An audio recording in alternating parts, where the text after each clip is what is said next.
जहाँ श्रद्धा की सांस चले वहाँ प्रभु मुस्कुराते हैं। मन की सच्ची पुकार पर वे स्वयं चले आते हैं। श्री जानकी वल्लभ विजयते। वैष्णव परंपरा में यह व्यापक रूप से देखा जाता है कि भक्त अपने घरों में ठाकुर की सेवा स्थापित करते हैं। श्रद्धा और समर्पण के साथ जब साधक अपने जीवन में ठाकुर को स्थान देते हैं तब उनके हृदय में विभिन्न प्रकार की दिव्य अनुभूतियाँ जागृत होने लगती हैं। इन अनुभूतियों का स्वरूप भिन्न भिन्न होता है। कुछ भक्तों को इस मार्ग में विरह का अनुभव होता है तो कुछ साधक ऐसे भी होते हैं जिन्हें अत्यंत सहज भाव से भगवान की स्वीकृति प्राप्त होती है, मानो ठाकुर उन्हें बिना किसी विलंब के अपने स्नेह में समाहित कर लेते हो। इसी संदर्भ में एक रोचक प्रसंग उल्लेखनीय है। एक भक्त अपने घर में स्थापित ठाकुर जी की सेवा में संलग्न थी। ग्रीष्म ऋतु का समय था, प्रचंड गर्मी पड़ रही थी और अचानक विद्युत आपूर्ति बाधित हो गई। ऐसे में भक्त के मन में सहज यह भाव उत्पन्न हुआ कि मेरे ठाकुर को भी इस गर्मी से कष्ट हो रहा होगा। इस भाव से प्रेरित होकर उसने हाथ में पंखा उठा लिया और झेलना आरंभ कर दिया। किंतु उसी क्षण उसके मन में एक चंचल विचार आया। उसने ठाकुर जी से मानो एक सौदा सा कर लिया। हे प्रभु, मैं आपको 100 बार पंखा झेलूंगी। यदि इन 100 बार के भीतर बिजली नहीं आई तो आपको मुझे 500 करोड़ रुपए देने होंगे, और यदि पहले ही बिजली आ गई तो आपको कुछ नहीं देना पड़ेगा। अब भक्त पूरी श्रद्धा और उत्साह के साथ गिनती आरंभ करती है। पंखा झेलना आरंभ होता है।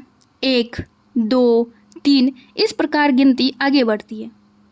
जब वह 79 तक पहुंचती है उसके बाद वो 81, 82, 83, 84, 85, 86, 87, 88 और फिर से क्या देती है 79, और फिर वो करने लगती है 91, 92।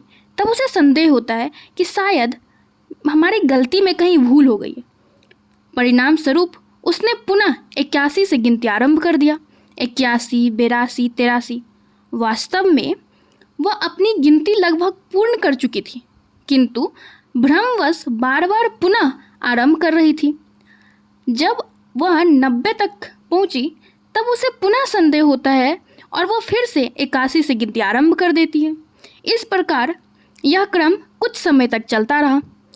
अंततः जैसे ही वह पुनः 90 के समीप पहुंची उसी क्षण बिजली वापस आ गई। अब भक्त को यह अनुभव हुआ कि उसने वास्तव में 100 की संख्या पूर्ण कर ली थी, किंतु ठाकुर जी ने अपनी लीला के माध्यम से उसे बार बार पीछे लौटा दिया। उसके मन में एक मधुर शिकायत सी उत्पन्न हुई। प्रभु, आपने तो लीला करके मुझे पूर्ण गिनती करने ही नहीं दिया। ये इसलिए किया ना ताकि मैं आपसे कुछ मांग ना सकूं और आपको 500 करोड़ रुपए मुझे देना ना पड़े। किंतु यह ईश्वर की लीला है। वे अपने भक्तों के साथ कभी बाल सुलभ चंचलता से, कभी गूढ़ भाव के माध्यम से सजीव उपस्थिति का अनुभव कराते हैं। यह प्रसंग इस सत्य को प्रत्यक्ष करता है कि ठाकुर जी केवल मूर्ति के रूप में नहीं बल्कि भाव और अनुभव के स्तर पर भी अपने भक्तों के साथ निरंतर संवाद करते हैं। जय श्री राम।